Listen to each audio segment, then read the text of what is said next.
We are most alive, we have the most energy, we are most intimate with our best selves when we're progressing towards our mighty mission. I think what's happened on the planet right now is there's been a great seduction and a great brainwashing. When we are kids, we want to be astronauts. We want to do all our dreams. And we're full of curiosity, and we're loving. And we're passionate, we're strong. We're not afraid to be ourselves. But as we leave the perfection of childhood, the hypnosis and the brainwashing begin. Be reasonable. So that's our nature, but our parents give us limitation based on their limited psychology. And don't sing too loudly, don't dream too big, don't be too passionate. As we've left who we truly are, we've contracted. And now it's all about staying safe in the world versus going out there and letting our brilliant, our primal genius shine. And a lot of people just have stuffed that pain of disappointment and their doubt really deep inside.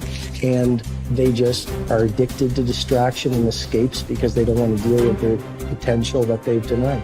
What's the most important key to success? I think it's hunger. It's not getting satisfied.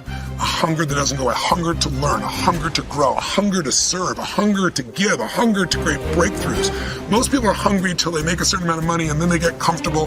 And there's nothing wrong with that, but it's not about the money. It's not about the business. It's about your growth. Because every one of us either grows or dies. People ask me all the time, what does it take to be happy? I say one word, progress. Progress equals happiness, because achieving a goal feels good for how long? A week, a month, 3 months, and then there needs to be something else. And the reason for something else is because you gotta grow. I want to find more. All I can. And in that sack of you have to dive in that to find more. Because if you're not willing to go in there and face yourself, not gonna find anything. You're gonna live right here on surface, man, right here on surface. So if there is an ending to this world and there is somewhere to go and there's a judgment, you're gonna get there and you might see a chart. And that chart may tell you who you should have been. And now you get the rest of your life to think about that. Now I could have lived a much better life if I just would have just suffered a little bit more. Success is not gonna show up at your front door and knock on it and say, here I am. It's not coming to look for you. In fact, success is not thinking about you. Success is already doing its job. You got to be willing to do your job. Each and every day that you are breathing in this world, each and every day that you are doing something in this world, you should be focusing on getting better, not worse. You should be understanding that, hey, I can't be this same person on a day in, day out type of way. I got to keep focusing and going further and going harder and going stronger and pushing myself till there's nothing else left to push forward. So now's the time for you to hit the gym of your life and start exercising your self-discipline muscle. No more talk, no more excuses. From this moment forward, it's all about massive execution. Will there be days that you don't feel like it?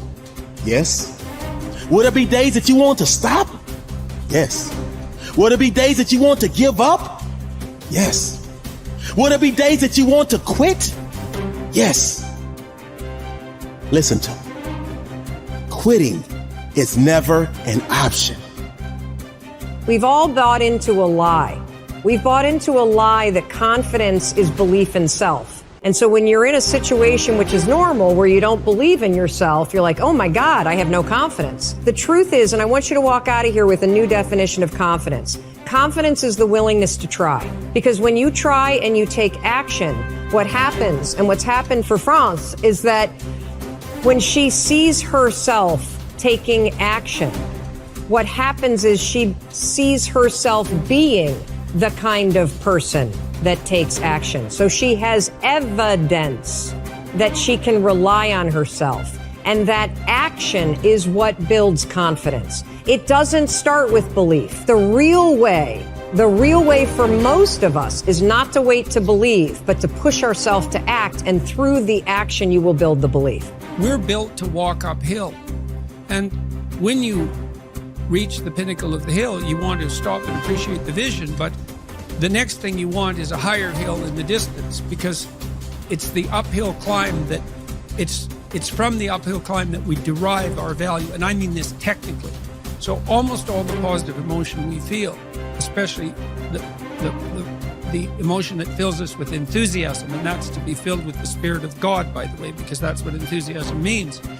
That's experienced in relationship to a goal. And so in some sense, and this is part of the religious enterprise, you want a goal that you can never attain, right? So you can always move closer to the goal that recedes as you move towards it. You think, well, that's frustrating. It's like Sisyphus pushing the rock uphill.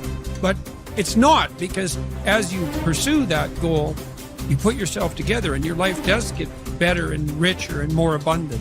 And that's why the highest levels of virtue and goal are in some sense transcendent. You want them to be above everything you're doing so you can continually move towards something that's more sublime and better. That's what you are. You're here to live, not to sleep. I didn't study, I didn't study a book.